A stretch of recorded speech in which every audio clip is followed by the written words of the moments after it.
Donald John Trump. Don't tell me. Is a convicted felon. Convicted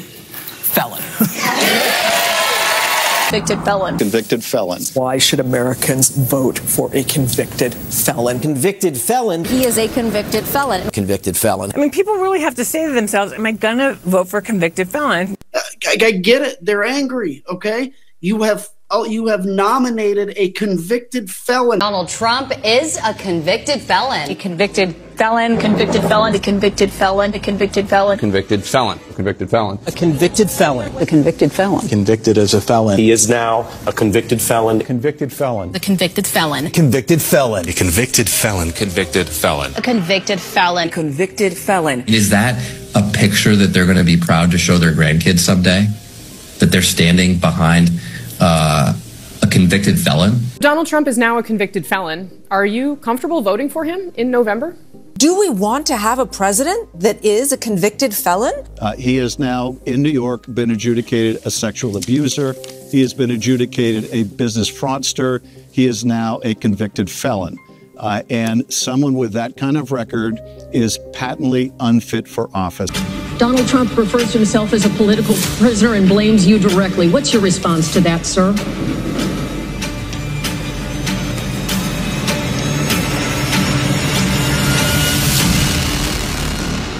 You want to hear something absolutely insane that the Libnuts are doing? Well, let me fill you in on something. Everything that we're seeing happen to Trump right now was predicted by Rush Limbaugh. Yes, indeed, Rush Limbaugh predicted and warned us as to what was going to happen. In a couple of minutes, I'm going to play what he said just to refresh your memory. But as you saw in that open, the Libnuts got exactly what they wanted. They are gleeful in calling Donald Trump a convicted felon, as if that matters to us. But you might want to get used to it. They're going to be saying it over and over and over again for the next 5 months. Every single one of the Sunday news shows said convicted felon over and over again. And just so you know, I watched that crap and record it so you don't have to. The objective wasn't just to destroy Trump, but it was to demoralize all of his supporters as well. You see, now we've entered the PSYOP stage. And trust me, they are far from finished. So you may ask, Barry, how do you know that we've entered this PSYOP phase and that they're not finished? Well, Dr. Evil's son himself sent a memo out 3 days ago. And one of those names we're not allowed to openly say, this guy is Dr. Evil's son. And look what he tweeted. Democrats should refer to Trump as a convicted felon at every opportunity. Repetition is the key to a successful message, and we want people to wrestle with the notion of hiring a convicted felon for the most important job in the country. And then when you look at this, you can see down here that nearly 7 million people have seen this tweet, which means that the people who were supposed to see that tweet have now seen it, and now they are obeying what Dr. Evil's son said. Having taken over for his supreme evil father, Junior here is the de facto leader of the Libnuts. And the reason why is because he controls the flow of the money. Ask yourself a question if you're not sure. How do you think Alvin Bragg got elected? How do you think Letitia James got elected? How do you think Fannie Willis got elected? How is Alvin Bragg worth $40 million? How is Letitia James a multimillionaire? Ask these questions. The answers are pretty easy, especially when Dr. Evil's son here is telling you what he wants to see happen. None of this is by accident. You are watching a movie. But now, all of a sudden, with the bloodlust, they are seeking an even bigger prize. And that bigger prize, to demoralize you even further, is to put Donald Trump in jail. Judge Merchan has, I think he has really done a good job in terms of keeping that courtroom together. Yes. I spent this morning speaking to someone from the Manhattan District Attorney's Office. They're called Street Fighters. He believes that they will recommend a 1-year term in prison. And that is because when you spend a year in prison in New York or under, you serve in Rikers Island. Okay? Also,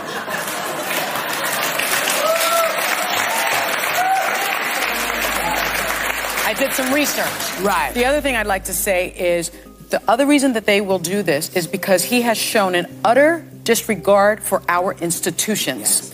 And prosecutors, when you are recommending a sentence, you are not just recommending a sentence so that they can be rehabilitated or so that they can be punished.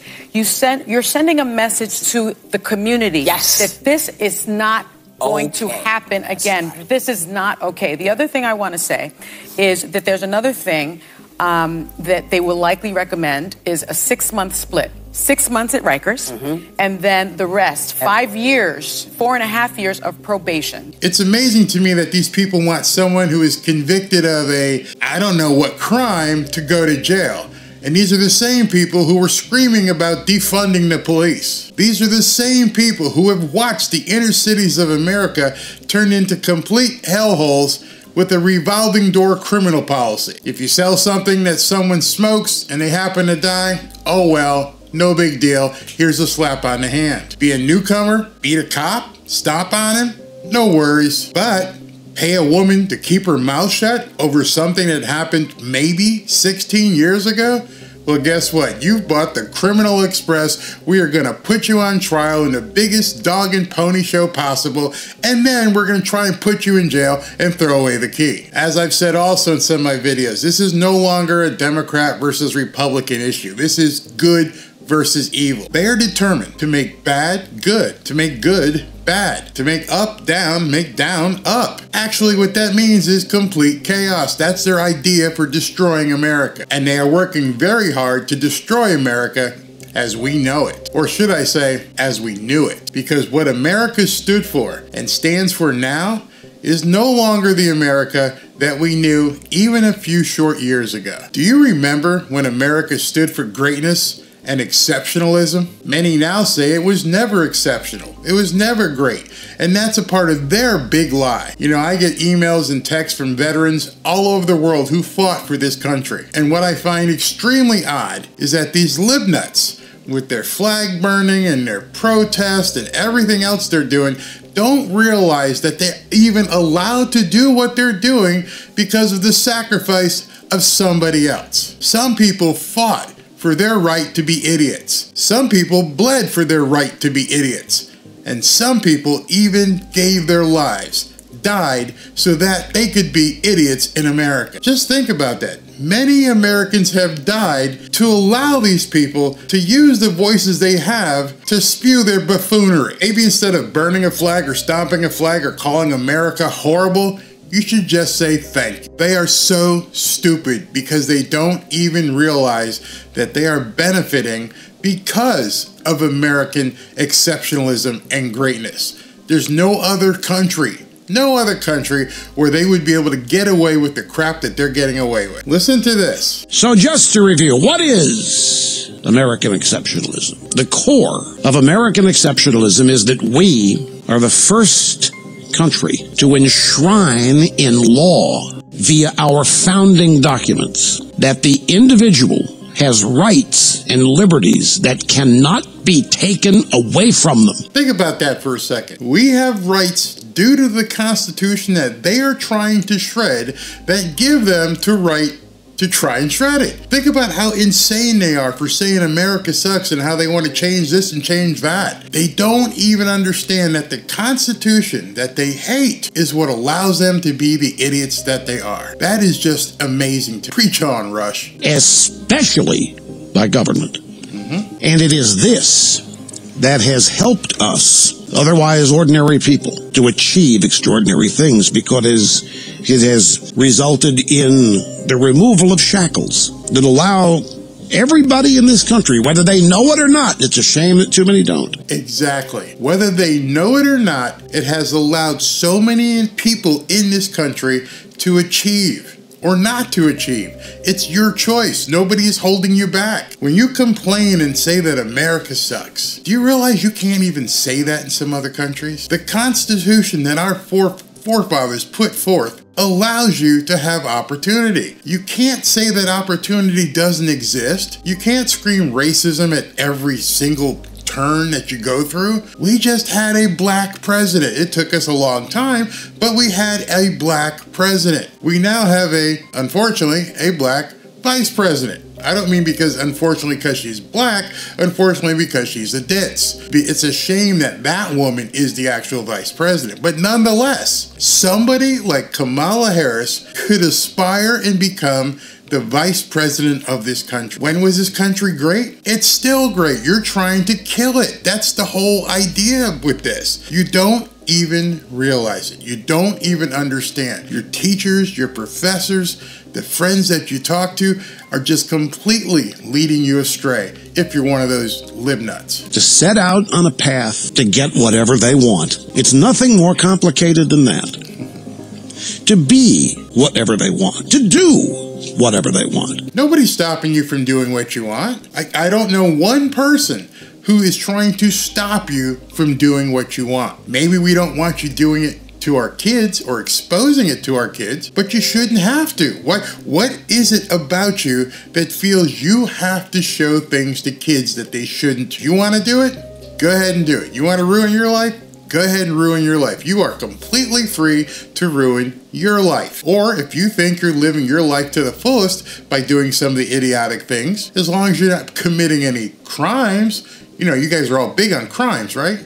Well, since you're not committing any crimes, do what you want. Now, we understand there's a common morality and a framework of law within these behaviors take place. We used to. Until last week, we did have a commonality in morality and laws, but somehow the Democrats have found a way to basically chip away from that common denominator of following laws and making it equitable for all of United States citizens.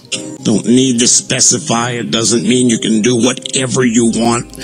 Outside the law, you know what I'm talking about. Every normal, sensible person does. And he said normal and sensible. That's where the problem is. We have basically allowed insanity to be normalized. That specifically is the problem in America. Without getting into it, because you know what I'm talking about, what we've seen over the last couple of years in America is we have allowed insanity to become absolutely normalized. And that's not even the stopgap. The problem is they need you to accept this insanity. They need you to play along with this insanity. They need you to accept it as it being normal and never question it. Don't even talk about it. You know what I'm talking about. I can't even say the words. That's how insane it's become. You will accept what we do no matter what you think about it, and don't even comment on it. Don't even say anything negative about it, because you have to accept my insanity. American exceptionalism, America the first country to enshrine in law that the individual has rights, liberties, and freedom that cannot be taken away. But for some reason, certain people on certain platforms feel that they can take it away according to how they think you talk about other people. They will continue to do this over and over and over, not realizing that America was exceptional because we didn't do what these other countries did. Now we are doing what these other countries have done for decades. We are following the plan of regimes and countries and empires that fell. We had it right. We still have it right.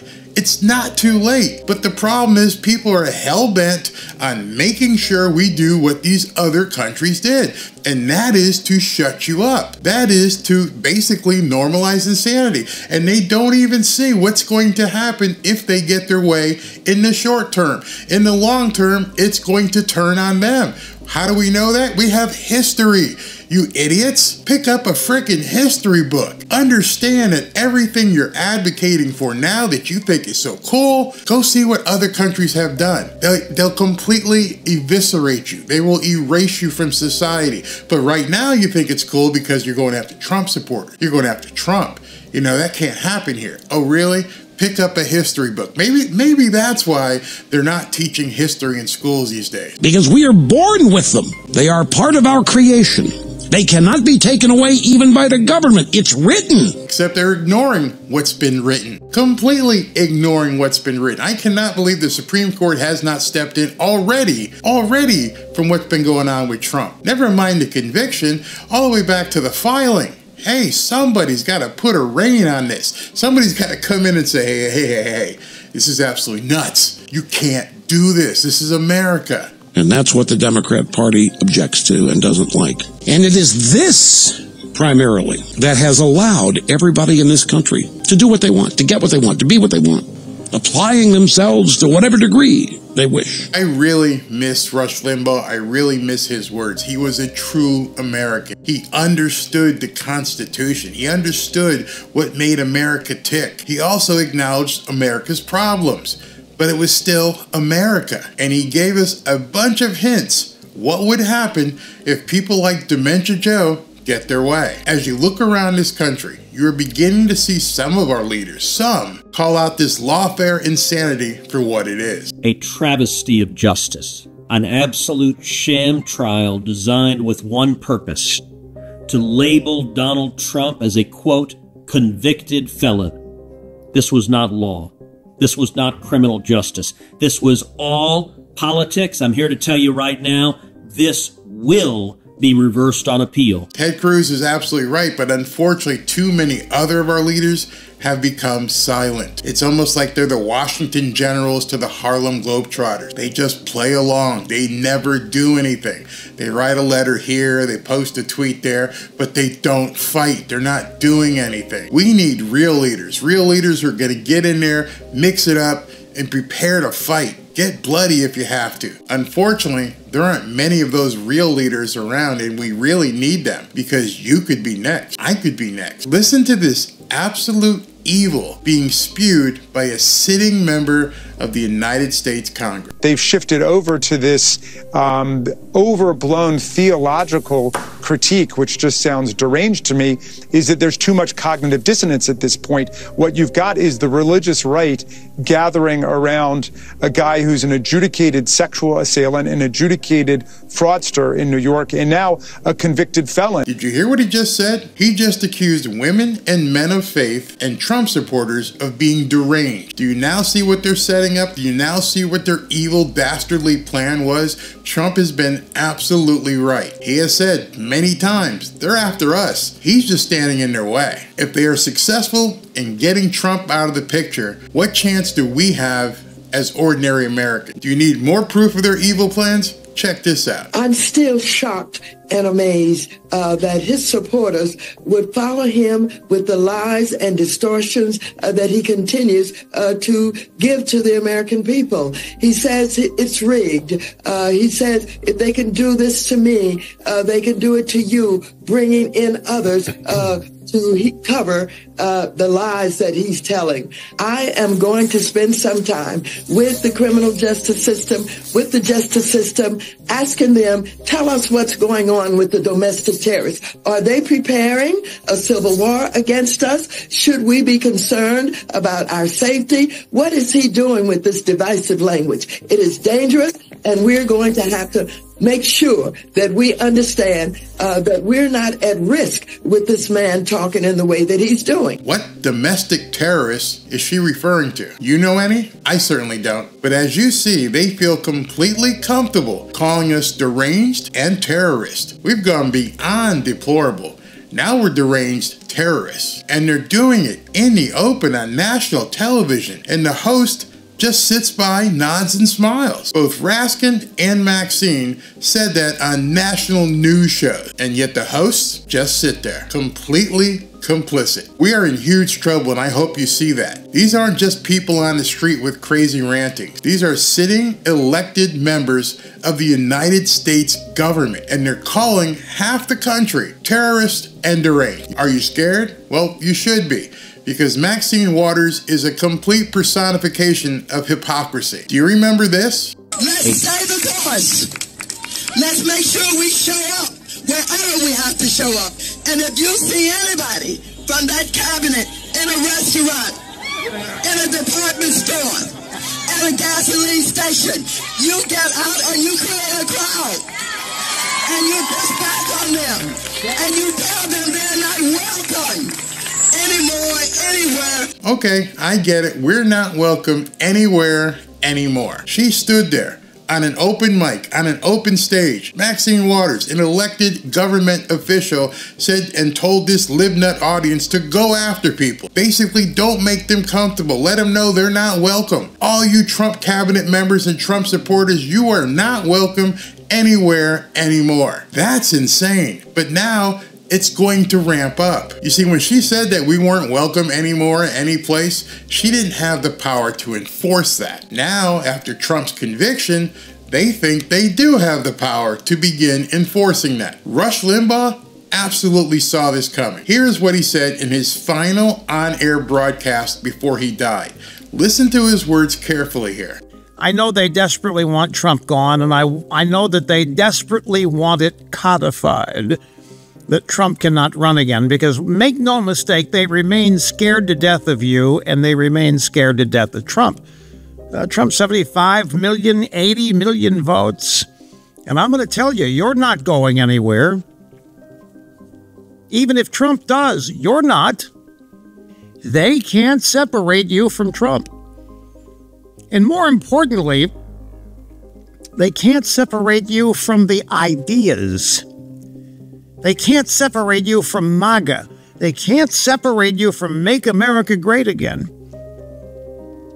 which I think remains one of our big campaign strengths going forward. They believe that they can destroy this bond that exists between you and Trump if they somehow make Trump look bad, make Trump look like a reprobate, embarrass you about Trump. They can't do it because you came before Trump.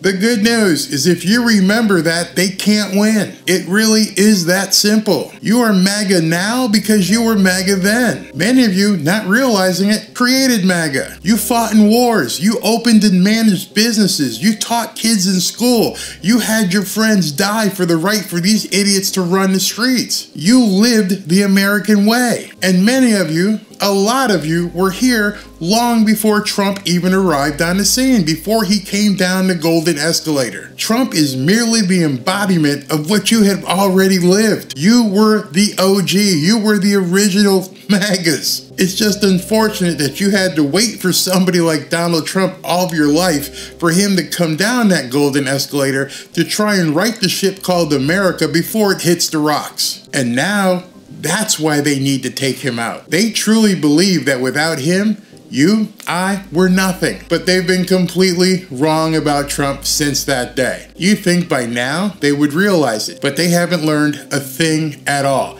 And Trump isn't backing down. The judge could decide to say, hey, house arrest or even jail. It could face what that could. I'm okay with it. I saw one of my lawyers the other day on television saying, oh, no, you don't want to do that to the president. I said, you don't beg for anything. You just the way it is. This man is prepared to go to jail to fight for America. He's prepared to continue fighting for you. So the only question I have is, what are you prepared to do? They are so cocky and arrogant because they think now they have this in the bag. But for now, the New York jurors have already presented their fellow citizens with a choice.